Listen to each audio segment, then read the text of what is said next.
Bienvenue dans cette petite vidéo où vous allez apprendre à lire un volume à l'éprouvette graduée.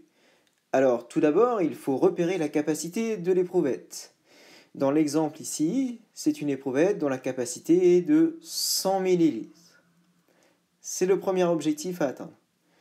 Ensuite, il faut placer l'éprouvette à plat sur la table afin de faire une bonne lecture du volume.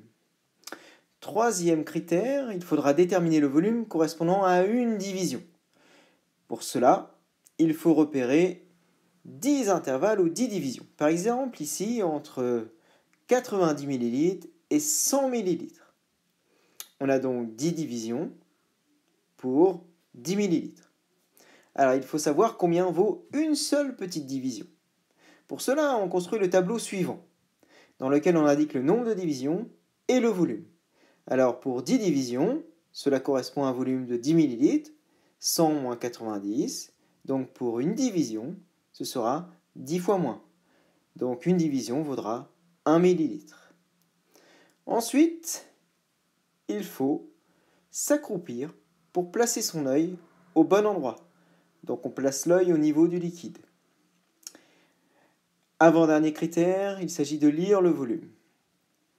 Alors, le liquide remonte sur les bords, vous avez pu le constater, et forme une courbe que l'on appelle le ménisque. Il faut placer ses yeux au bas du ménisque pour faire une lecture correcte du volume, comme ceci.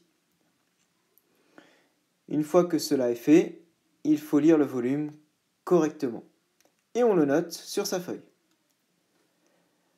Par exemple ici, on lit que le volume, qui correspond à la grandeur mesurée, est égal à 86. Ça, c'est la valeur que l'on lit, millilitres, qui correspond à l'unité.